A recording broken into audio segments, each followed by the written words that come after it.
নমস্কার, জিপিকে সুজিত মন্ডল চ্যানেলে আপনাদের আবারও স্বাগত জানাই। রায়দিঘির সভাতে এসে স্বরাষ্ট্রমন্ত্রী অমিত শাহ এবার টিএমসিকে ভোট দিলে পরবর্তী মুখ্যমন্ত্রী অভিষেক ব্যানার্জি হবে বলে কটাক্ষ করায় এসআইআর ধর্ণা মঞ্চ থেকে অভিষেক ব্যানার্জি পাল্টা জবাবে অমিত শাহর পুত্র জয় শাহের আইসিসির প্রেসিডেন্ট পদ নিয়ে চড়া সুর তুলেন অভিষেক বন্দ্যোপাধ্যায়। কৌশলী অমিত শাহের पाल्टा जवाबे चौड़ा सुर तुलेन अभिषेक बंदोपाध्याय।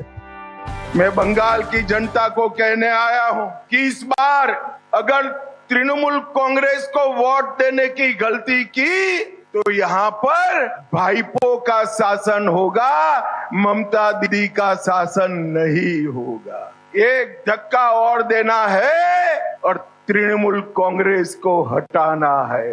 ममता बनर्जी का उद्देश्य बंगाल की जनता का कल्याण नहीं है। बंगाल की जनता के कल्याण की जगह उनको अभिषेक बनर्जी का भला करना, वो अभिषेक बनर्जी को मुख्यमंत्री बनाना चाहते। कौशली अमित शाहेर पाल्टा जवाबे चौड़ा सुर तुलेन अभिषेक बंदोपाध्याय। अमित शाह ऐसे बोलेছেন दीदी अगले बार जीत के आए तो भाईपो का शासन होगा। আমি 2014 সালে সাংসদ হয়েছি, আজকে 2026, 12 বছর। আমি আজ পর্যন্ত আমার লোকসভা কেন্দ্রের বাইরে আজ পর্যন্ত কোনো সরকারি অনুষ্ঠানে যাইনি। একবার ৭১,০০০, একবার ৩,২২,০০০ আর একবার ৭,১১,০০০ ভোটে জিতেছি। অমিত শাহ, আপনার ছেলে কোন অগ্নি পরীক্ষার দিয়ে আইসিসির প্রেসিডেন্ট হয়েছে মানুষকে বলুন। আপনার যদি বুকের পাটা থাকে আপনি আসুন মথুরাপুর জেলায়, একদিকে আপনি থাকবেন একদিকে আমি থাকবো। আপনি আপনার রিপোর্ট কার্ড নিয়ে আসবেন, আমি আমার রিপোর্ট কার্ড নিয়ে আসবো। হবে নাকি তথ্য পরিসংখ্যানের লড়াই?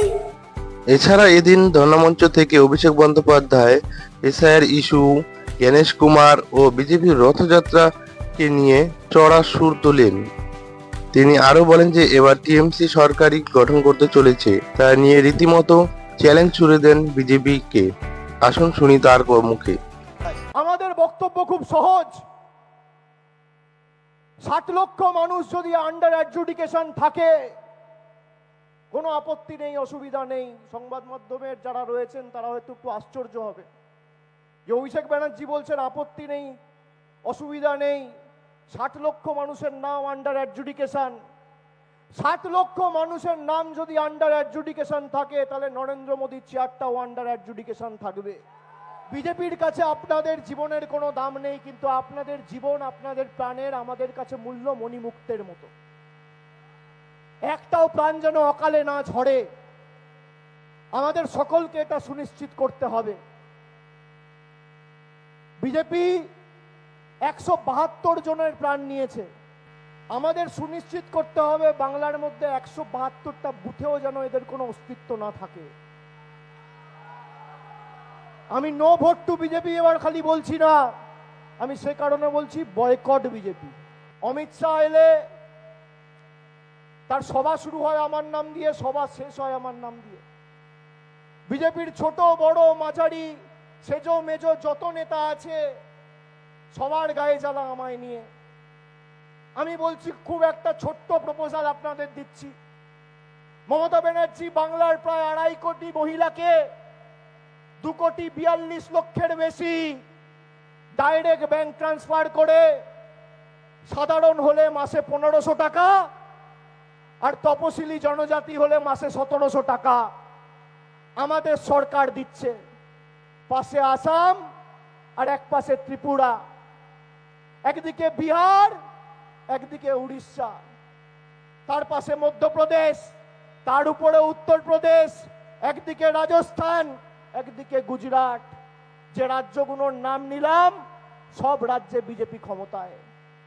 আমরা মানুষকে কোনো শর্ত ছাড়া, বাংলার 2.5 কোটি মহিলাকে কোনো শর্ত ছাড়া, no question asked, no eligibility criteria, নিঃশর্তভাবে 2.5 কোটি মহিলাকে 5 বছর ধরে লক্ষ্মীর ভান্ডার দিয়েছে নরেন্দ্র মোদী। একটা সরকার দিয়ে দেখাক। যদি একটা সরকার দিতে পারে, যদি ত্রিপুরা দিতে পারে, আসাম দিতে পারে, বিহার দিতে পারে, উড়িষ্যা দিতে পারে, রাজস্থান দিতে পারে, মহারাষ্ট্র দিতে পারে, আমি রাজনীতি থেকে অবসর নেবো, এত বড় কথা বলে যাচ্ছি। আমি জ্ঞানেশ কুমারকে বলবো, আপনি তো 9 তারিখ আসছেন, তাহলে আপনি আপনার প্রভুরা অমিত শাহ, নরেন্দ্র মোদী, তাদের কৃতদাস যে কটা বাংলার আবর্জনা রয়েছে, সবাই তো গলা ফাটিয়ে 5 বছর ধরে বলে বেরিয়েছেন বাংলায় বাংলাদেশি থাকে, রোহিঙ্গা থাকে। তাহলে যাদের নাম বাদ গেছে, কটা বাংলাদেশি আপনারা চিহ্নিত করেছেন, কটা রোহিঙ্গা আপনারা চিহ্নিত করেছেন, আপনারা প্রকাশ্যে আনুন। আর না হলে নিঃশর্তে কান ধরে মানুষের কাছে ক্ষমা চান, উদ্বাস করুন। অভিষেক Sometimes, yeah, but that's just life. So cross my heart and hope to